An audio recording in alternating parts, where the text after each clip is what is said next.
Hi hello నమస్తే welcome to our channel social post. This is Manasa. ఈరోజు మనతో పాటు ఉన్నటువంటి గెస్ట్ డాక్టర్ అనిల్ కుమార్ వత్సు గారు, సర్టిఫైడ్ ఫైనాన్షియల్ ప్లానర్. నమస్తే సార్. నమస్తే అండి. సార్, ఇప్పుడు బంగారం రేట్లు పెరిగిపోయినాయి అని అందరూ బాధపడుతున్నారు. సో వెండి గురించి ఎవరు ఆలోచించట్లేదు.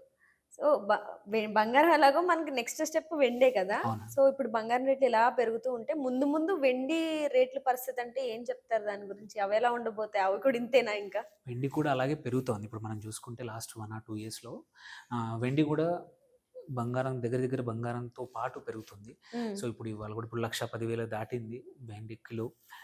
సో ఏంటంటే గోల్డ్ కి నేచురల్‌గా ఎలా డిమాండ్ ఉందో, గోల్డ్ లాగా ఇది ఒక రిజర్వ్ కరెన్సీ అయితే కాదు. ఒక సేఫ్టీ యాసెట్ అయితే సిల్వర్ కాదు. హ్మ్. సో కాకపోతే సిల్వర్ ఏంటంటే చాలా అదర్ ఇండస్ట్రీస్‌లో గానీ, చాలా చోట్ల దాన్ని ఒక ఏమంటారు ముడి పదార్థంగా వాడుతా ఉంటారు. బ్యాటరీలో అవ్వండి, సెమీ కండక్టర్ ఇండస్ట్రీలో అవ్వండి. అండ్ ఇప్పుడేంటంటే బంగారం మీరు చెప్పినట్టు బంగారం ప్రైస్ పెరిగిపోయింది. పెరిగినప్పుడు ఏంటంటే అందరూ బంగారం జ్యువెలరీ ఎవరైతే కొనలేరో వాళ్ళు ఇప్పుడు సిల్వర్ జ్యువెలరీ కూడా చాలా పాపులర్ అవుతోంది. సో అవును. అటు కన్జంప్షన్‌కు కూడా పెరుగుతా ఉంది. సైమల్టేనియస్‌లీ వేరే యూజెస్ గోల్డ్ ఏమో ఫిజికల్ కరెన్సీ‌కి అంటే స్టోరేజ్ కోసం యూజ్ చేస్తారు. బట్ సిల్వర్ ఏంటంటే వేరే ఇండస్ట్రీస్‌లో చాలా యూజ్ చేస్తారు. సో ఇలాంటి పరిస్థితుల్లో ఏంటంటే సిల్వర్ కూడా గోల్డ్ అంతా గోల్డ్ కన్నా ఎక్కువే డిమాండ్ ఉండొచ్చు కానీ తక్కువైతే ఉండదు. ఎందుకంటే చాలా వేరే ఇండస్ట్రీస్ నుంచి సిల్వర్ వాడతారు కాబట్టి కంపల్సరీ సిల్వర్ అనేది అవసరం ఉంది. వెండి ఏదైతే ఉందో చాలా ఇండస్ట్రీస్‌లో వాడతారు కాబట్టి దాని ప్రైస్ తగ్గే అవకాశాలైతే కనబడట్లేదు. అండ్ హ్మ్. ఆల్సో ఏంటంటే గోల్డ్ కన్నా కూడా వెండి కొంచెం తక్కువ దొరుకుతుంది. సో, హ్మ్. తక్కువ కంట్రీస్‌లో అవైలబుల్ ఉంది. అంటే మైనింగ్ చేసేప్పుడు కూడా గోల్డ్ మైనింగ్ ఎక్కువ హ్మ్. జరుగుతాయి. ప్రైజింగ్ కోసం కావచ్చు, దానివల్ల మైనింగ్ వర్క్ ప్రాఫిటబుల్ అవుతుంది. బట్ సిల్వర్ మైనింగ్ అంత ప్రాఫిటబుల్ కాదు ప్రైజింగ్ వల్ల. అండ్ కొన్ని కంట్రీస్ నుంచే సిల్వర్ అనేది మైనింగ్ జరుగుతూ ఉంటుంది. సో, గోయింగ్ ఫార్వర్డ్ ఎవరైతే గోల్డ్ కొనలేరో వాళ్ళకి సిల్వర్ ఆబ్వియస్‌లీ ఒక మంచి ఇన్వెస్ట్‌మెంట్ సాధనమే. ఇది కూడా ఒక సంవత్సరానికి 10, 15% ఈజీగా పెరుగుతుంది. లాంగ్ టర్మ్‌కి ఎవరైతే ఇన్వెస్ట్ చేద్దాం అనుకుంటున్నారో గోల్డ్‌లో ఇన్వెస్ట్ చేయొచ్చు.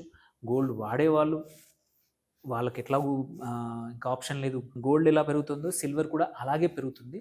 సో, ఇన్వెస్ట్‌మెంట్ లాగా వాడుకోవచ్చు.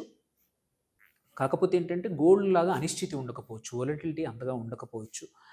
ఎందుకంటే గోల్డ్ సెంట్రల్ బ్యాంక్స్ కొంటున్నాయి. అండ్ ట్రేడ్ అవన్నింటికి బంగారం అనేది ఒక బేస్. వేరాజ్ సిల్వర్ వచ్చేసి మోర్ ఆఫ్ కన్జంప్షన్ మెటీరియల్ కాబట్టి హ్మ్. జనరల్‌గా మెటల్స్ పెరిగినప్పుడు సిల్వర్ కూడా పెరుగుతా ఉంటది. సో, వోలటిలిటీ కొంచెం తక్కువుంటుంది. అప్స్ అండ్ డౌన్స్ అనేది గోల్డ్ ప్రైస్ అంత ఎక్కువగా ఉండకపోవచ్చు. హ్మ్. సిల్వర్ అనేది కొంచెం మచ్ మోర్ స్టేబుల్ ఇన్వెస్ట్‌మెంట్.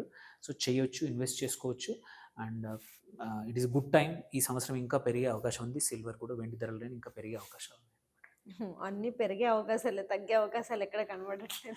ఎందుకంటే మార్కెట్ ఇప్పుడు ఎట్లా ఎస్పెషల్లీ ఏంటంటే అనిశ్చితులు ఉన్నప్పుడు ఎటువంటి ఎకనామిక్స్ అనిశ్చితులు గానీ, పొలిటికల్‌గా గానీ, ఇట్లాంటి రాజకీయ అనిశ్చితులు గానీ, ఆహ్, ఇట్లాంటి భయాలున్నప్పుడు రిసెషన్ భయాలున్నప్పుడు ఏంటంటే ఆహ్, జనరల్‌గా అంటే మెటల్ సైడ్ కమోడిటీస్ సైడ్ డబ్బులు మూవ్ అవుతా ఉంటాయి.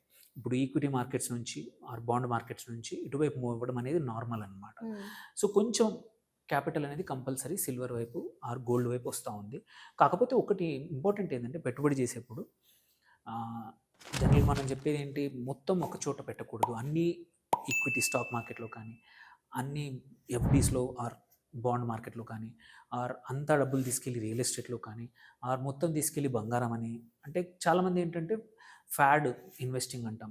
ఏంటంటే ఏది నడుస్తా ఉందో దానిలో పెడదాం అనుకుంటారు. బట్ ఏంటంటే ప్రతిసారి నువ్వు చేస్తా ఉంటావు. ట్రెండ్ చేస్తా ఉన్నప్పుడు ఏంటంటే బంగారం పెరుగుతుంది గానీ బంగారం పెట్టు. ముందు కొని పెడితే బంగారం నీ ప్రైస్ పెరిగే టైంలో నువ్వు క్యాప్చర్ చేయొచ్చు. హ్మ్.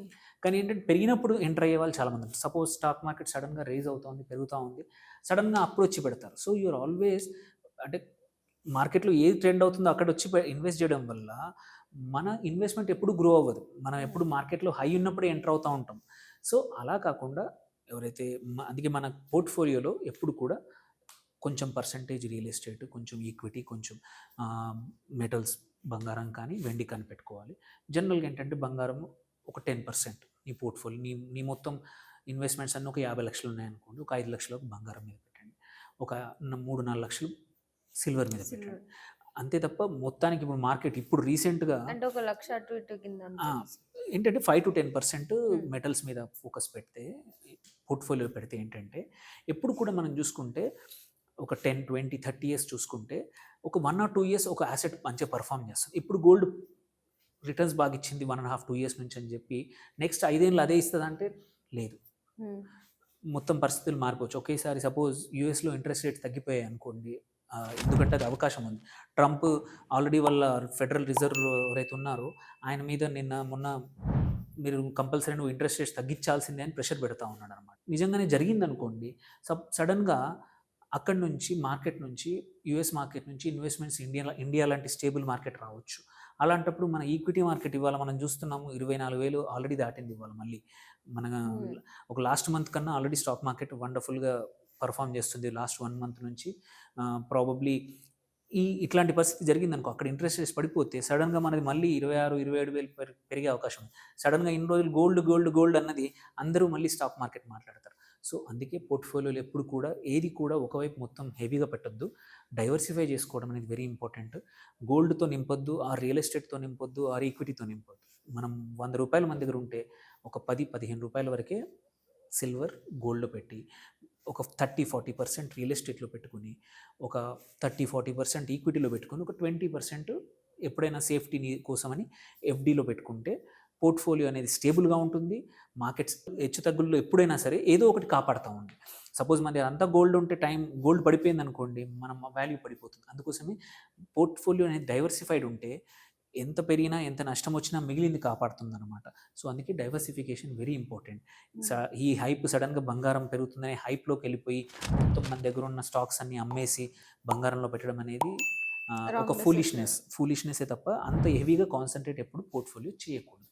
Yes, sir. Very valuable information. Thank you so much, sir. Thank you అండి.